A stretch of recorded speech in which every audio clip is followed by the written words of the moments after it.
particular build of Delver, as he is going to be taking a mulligan. So I lied. I think Phimus is going to win. That's all it takes is Yep, one mulligan? That's it, yeah. You're just off it? Yeah, mulliganing is lame and leads to losses. Well, Phimus, in fairness, is on the play of this game, and I think game one is much better for him than the post-board games. So I think he's got a really good shot in game one. All right. They've both already taken one mulligan, so this might be Jacob's second mulligan then? How do you feel now? Jacob's on 5. Pretty rough. What do you think about that? What if he draws like a Taxian probe? Well, he'll still have mulligan to 5, so I don't really know how that changes things. You see him keep after drawing 2 cards. I believe it was a cantrip and a land. Yeah, snap it off. Yeah. Easiest keep in the world. There's a creeping tar pit. We're underway in the finals. Ooh. Getting hot in here. First draw step is Price of Progress. And a Delver Secrets. Whoa. Look at you go. Delver Secrets. A lot of good tools for a 5-card hand. Uh-oh, Baleful Strix. Inquisition of Kozilek. A Brainstorm. Couple of fetch lands. Phimus has a nice mulligan. Great. Abrupt Decay, Brainstorm, Baleful Strix. Yeah, that's a good hand. Inquisition, too, is going to be able to tag that Price of Progress at some point if he's feeling like it. It's all about sequencing at this point, how he wants to go about doing things. Mm-hmm. Does he want to start off by brainstorming, get some more options first? Does he just want to abrupt decay and kill something? Because you don't really want to take a bunch of extra damage against this deck. Yep. And deck lists are public in the finals, so he knows he doesn't have to play around Days, for example, which is a card that appears in some Red Blue Delver lists. Brainstorm draws a Verdant Catacombs, the Thoughtseize, and a Jace the Mind Sculptor. So you got to put 2 back, of course. He can't make it a perfect Brainstorm since he has plenty of fetch lands to choose from. But this Brainstorm kind of lays the foundation for the rest of the game's going to go. Yeah, and right now I believe what he's trying to determine is whether or not he wants to play the game to try to set up Jace, or he wants to ignore that and play a 1-for-1 trading game. 2 cards back. Brainstorm resolves. There's your Delta. Make it a perfect one. Phimus go down to 19. And I imagine because he sequenced it this way that he's planning on playing Inquisition this turn. Could have just cast Abrupt Decay, but took a good spot to resolve a Juicy Brainstorm and really set the path for the rest of the game. Yeah. Unsurprisingly, Phimus' deck does not have any basics in it. So he's off to a card like Blood Moon, which obviously isn't going to show up here for Kory, but Price of Progress is the big one. But he knows that that's in Kory's deck, so there's Inquisition. And there's the grip. Chain, Force, Pop, and a Misty Rainforest. And Jacob on 5 cards in an honest matchup, Force of Will's about as bad as it gets. I agree. Wouldn't be surprised if he just bores us out in the next game. Oh, we'll get to that in a moment. Okay, I know where you're going with that. I'm excited. Yeah. I agree. I think we're going to see those hit the bench as well. I think Inquisition probably just takes Pop. I think that's the best card. Is the Price of Progress. Maybe it just hits Chain. All right. Yeah, I think he's happy if Jacob spends his whole turn playing Price of Progress next turn, and he can Thoughtseize away the price later. Delver misses. But the Chain Lightning allows him to kill the Baleful Strix in Phimus' hand, which might make Phimus' turn less efficient. All Kory can do is just draw and pass the turn back. Liliana the Veil, the draw here for Phimus. I mean, he has a really good path here. He can remove Price of Progress. He can Abrupt Decay the Delver and then start taking over the game with his more powerful effects, or just with beating down with Creeping Tar Pit. Thoughtseize. Maybe a response? Maybe not. Let's see. Yeah, we gotta sacrifice the old Misty. See if he wants basic or non-basic here. He thought about getting Volcanic right away. He might be going for basic island now. I think I like getting the Volcanic here, as you know that there are some Wastelands in Phimus' deck. This is an issue that I have with the Blue-Red Delver mana base, is that, you know, you want to get Mountain Island to play around Wasteland, but you have both Bolt, Chain Lightning, and Brainstorm, Ponder, Delver, etc. So you actually can't get two different basic lands in a lot of scenarios, because it makes it so you can't chain together the spells the way you want to all the time. Your mana's pretty stretched. Yeah, he's going to guess Price of Progress for 4. 4 to Phimus, 2 to Jacob Kory. It's symmetrical effect. Now there is a Snapcaster Mage and a Force of Will. Choose wisely. There goes Snappy. Yeah. Phimus does not care about this Force of Will.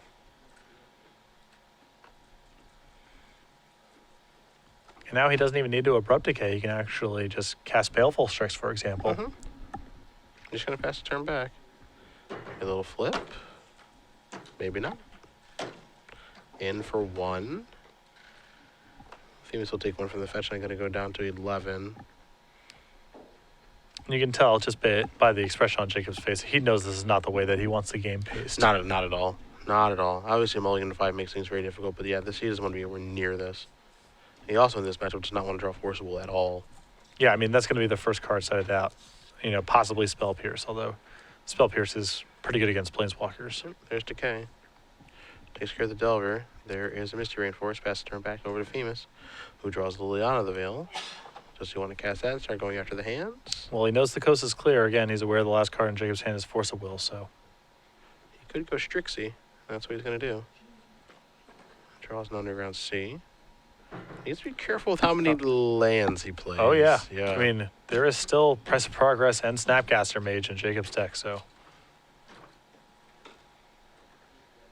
Draw a card. There's a Jace. Not bad. Jace very good here as the major thing that Phimus needs to do is just control Jacob's draw. 3 mana. It's going to be a Lily. Yep. Just going to tick up. Time to discard. Yeah, and you see Kory's going to discard Forcible so fast, yeah. Yeah. Take a draw.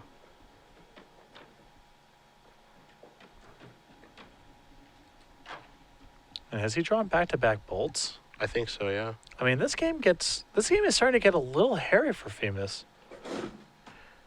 Yeah, if I'm Jacob Kory, those bolts are going upstairs. Yeah, for sure. Those aren't going anywhere near that Liliana the Veil. I don't care about that card. Yeah, Chain Lightning.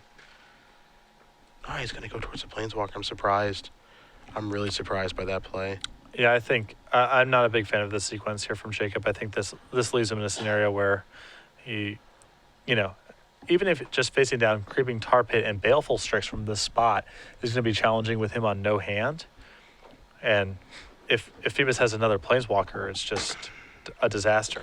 Yeah, I don't feel like he's giving himself the best chance to go runner, which I think is what he needs to do to win. Spell Pierce is the top card of his deck.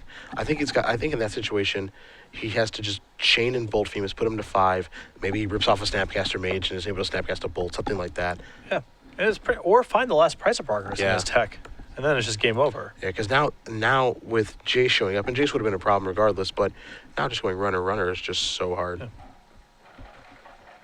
There's a bolt.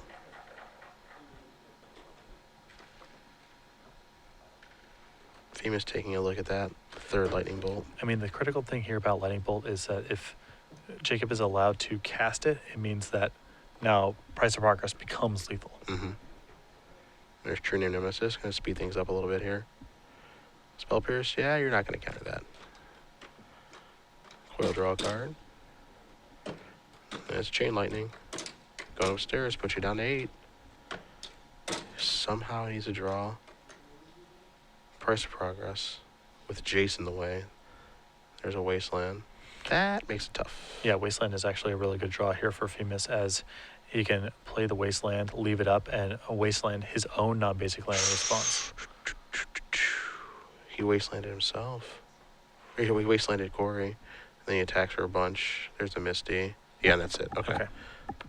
So, Phimus Pan's going to win game number 1 here with his bug control deck, which looked very aggressive that go-around. Jacob Kory did mulligan at 5, but sometimes that's just how things go. So we're going to bring it back to the booth here as it is trivia time one more time. I've got the final question of the night. That means you've got the final rules explanation of the night. Cedric is going to ask you a question. You will tweet the answer to that at SCG Live, hashtag SCG Premium. Of the correct answers, one will be selected at random, and that person will receive 12 free months of Star City Games Premium. It is about accuracy, not speed, so don't worry about being the first one to submit an answer. Just answer relatively quickly and accurately. Next weekend, Patrick, we're going to be doing an invitational. We are. The first one of 2014. Yeah, the conclusion of Season 1. Mm-hmm. And I know what everyone's doing right now. They're getting their Twitters open and type Charlotte, which is where we're going to be. But that's not the question, because that's what we always do. Okay. So, For all of you cheaters out there, busted. You The got real busted. question You're caught. is who's going to be doing coverage with Patrick and I next weekend? Name the third member of the group with Patrick and myself. You're getting to Charlotte early.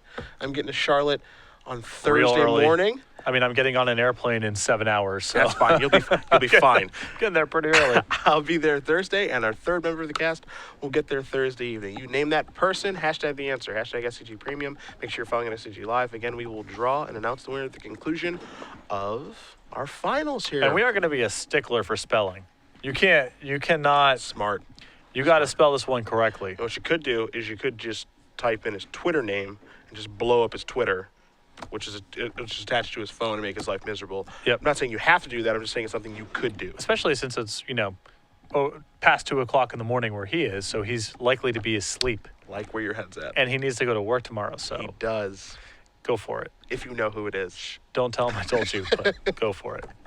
Take a look back to the match here. Sideboards. We'll start on Jacob Kory's side. So his plan in this matchup is to become more of a burn deck. You're going to see him remove his Force of Wills from his deck, possibly other permission spells as well, to bring in the 4 copies of Lava Spike. That's why they're in the sideboard, even though they look unorthodox.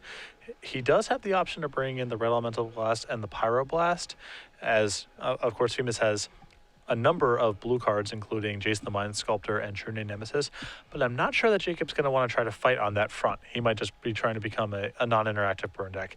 And you're definitely going to see the 3rd copy of Price of Progress come in, as it's very good against Phimus' control deck with all non-basic lands. 2 copies of Sulfuric Vortex, another burn card to supplement that strategy. It does run into the jaws of Abrupt Decay, so it's possible that Jacob doesn't want to bring in here, but depending on how far he wants to go down the road of converting into a burn deck, you might see it here as well. 1 Grafdigger's Cage, 2 Phyrexian Invokers, a Dread of Night, Force of Will, 2 Legendary Charms, 3 Spell Pierce, a Surgical Extraction, 2 Minotaur, 1 Marsh Casualties, and the very obvious inclusion of Umezawa's Chite. A lot of cards here are pretty mediocre, honestly. Force of Will I don't particularly love from Phimus' deck against this deck, especially when they're just boarding in to be a burn deck. Hypnotoric's actually pretty sweet, but some of these removal spells, or I guess removal isn't the correct term, but Marsh Casualties, Golgari Charm, and Dreaded Knight are not really going to be very good in this matchup. Yeah, and I know that some people feel that they should be leaving in, when they're playing decks like Phimus's, they should be leaving in Force of Will against Price of Progress because that card is so threatening. Mhm. They often feel like they have the rest of the deck covered, but that piece can steal games. And it almost stole that game, even though Jacob was on a mulligan to 5, and Phimus' start was excellent. We're underway. Game 2, Delver of Secrets off of Basic Island. Let's do this. And Phimus not with a lot of ways to interact with the board on turn 1. He can play Deathrite Shaman or a discard spell, but Jacob might get in for a couple points. Jacob tosses it over, shows him a Ponder, smash the Smithereens. Reason for that, of course, is Umezawa's Chite also takes care of Baleful Strix. And then you've got a Goblin Guide, and then 2 copies of Misty Rainforest. I think Smash the Smithereens is a little too aggressive to be sideboarding in against a deck with a lot of discard.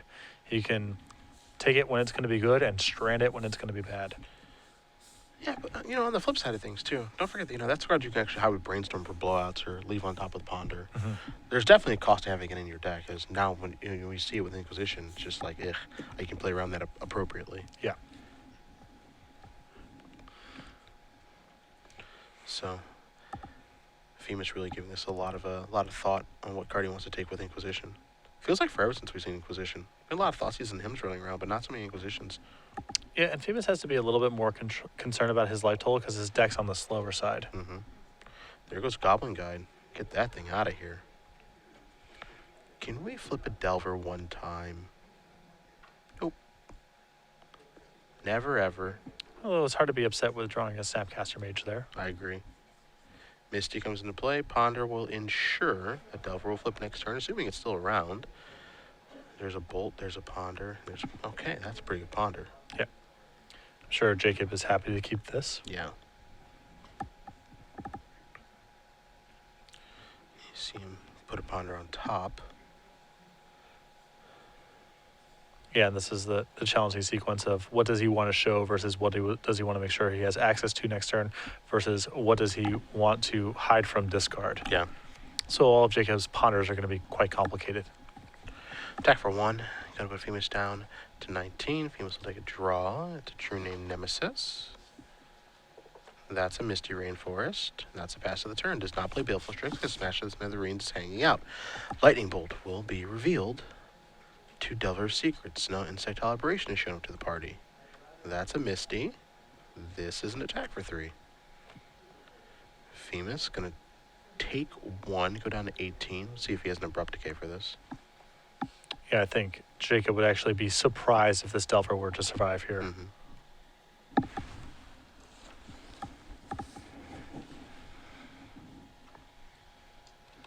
We'll find out momentarily. And Phimus is setting up a really good path to victory now that he has that True Name Nemesis in hand as well. Yep, that's a Decay. Get that thing out of here. Kory going to sacrifice that Misty Rainforest. He'll go down to 19. Consult his hand very quickly here, but it's oftentimes against this deck, after sideboard, especially when you're playing Vivid Delver, your plan is just burn, burn, burn all day long. Yeah, but Phimus has done a pretty good job of protecting himself thus far with Inquisition, Insight of Thoughtseize, taking Goblin Guide, Abrupt Decay on the Delver, at a comfortable 18 life. Yeah, just need 6 bolts, man. That's all. Or, you know, like 1 Price of Progress. There's Sulfury Vortex. That'll add up to it. Volcanic Island and a mountain. So Jacob has done some really substantial sideboarding as beyond the Lava Spikes we can almost be certain are in the deck. We've seen Sulfuric Vortex and Smash the Smithereens, which were 2 cards I consider to be on the fringe of sideboardable here. He's going to keep with Ponder, just pass the turn back. Phimus going to untap, take a draw. It's a True Name Nemesis. Is it time to tap out for that thing? Nope, it's time for Baleful Strix instead. It's not just a bird. It's an artifact bird. This is pretty risky business, running this Strix out here. I believe he's going to get blown into smithereens. Yeah. I mean, he could just be inducing, like if he has a GT or whatever. Bolt's going to go upstairs, down to 15. 5 bolts to go. Smash the Smithereens can knock it down to 4. Vortex? Alright. Let's get racing, shall we? If Phimus doesn't have Abrupt Decay, this will be rough. Yeah. He's going to go down to 14, and then Vortex is going to put him on 12. 4 bolts to go. And probably actually quite a bit fewer than that, as the Vortex damage is going to add up. Less than 4 bolts to go. And you can see that this plan of attack is much harder for Phimus to interact with than the counterspell strategy that Jacob has access to game 1. Nah, he's just going upstairs. Okay, there's Spell Pierce, so more than 4 bolts to go. I dismember the draw. Ugh. I suppose I understand why that's in his deck still after sideboard, but it's just kind of yucky. Yep. There's a True Name.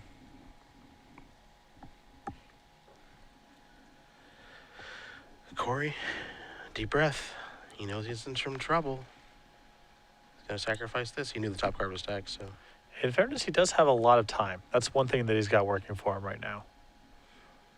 Yeah, it can't ever feel too easy, though. Of course, Umezawa's Jitte is an incredibly dangerous draw at this stage of the game. There's a couple others, Jace the Mind Sculptor, but assuming he's just racing against True Name Nemesis, a lot of Jacob's draws are still quite good. Yeah. And Price of Progress is still a huge threat. All right, so Shuffle Upagus has not drawn yet. Scalding Tarn, I believe, was the draw. Not positive there, though.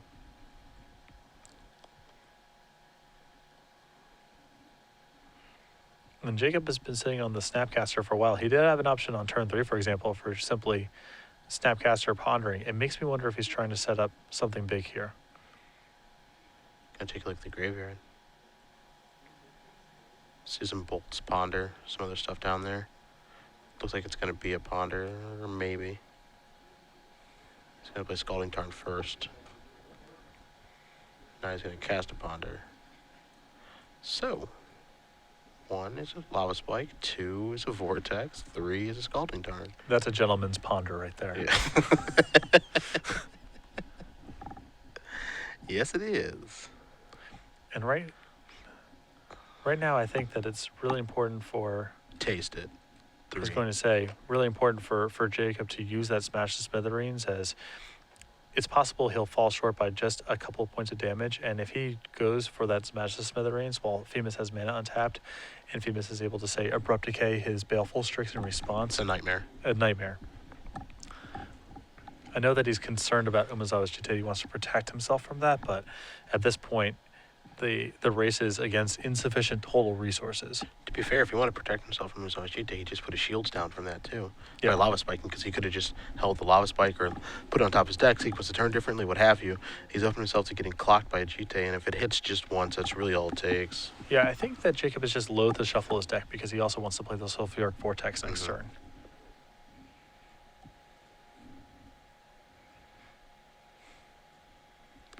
In for 3. Phimus going to slow down the beatdowns a little bit. Follow-up is a Deathrite Shaman and a Phyrexian Revoker. So pass the turn back to not send in with the Strix. We'll see what Revoker's naming here in just a second. I mean, I think the only thing that it can name in Jacob's deck is Grim Lavamancer. Okay. And that was the name. There's the Vortex. Sacrifice this. Kory going to go down to 13. See what land he wants to search for with the Tarn. If he can go get a mountain, that's ideal here, as a big part of his out here is his Price of Progress, and he would rather that be a win than a draw.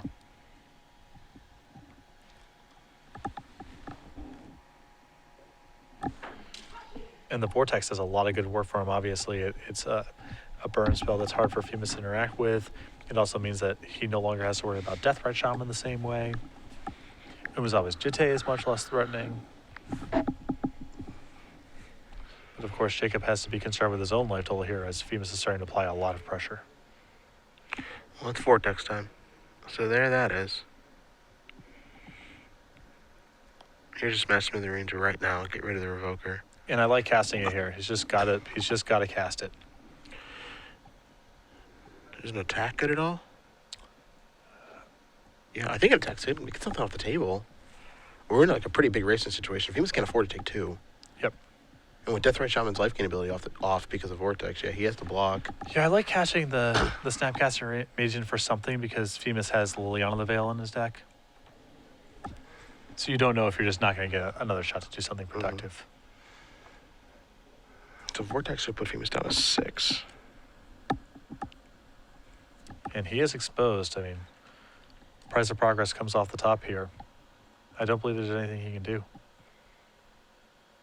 He's got a Hand of Dismember, Creeping Tar Pit, some more creatures. Yeah, just some rubbish. Yeah.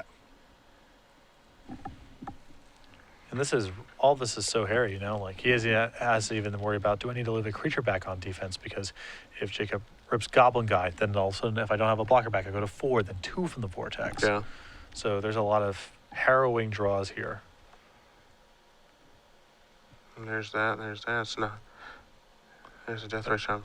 Phimus has set up lethal on the next turn, Yeah, so here we go. That was fast. Kory going to go to 8. Draw. Gives a knock. Mountain. That is it.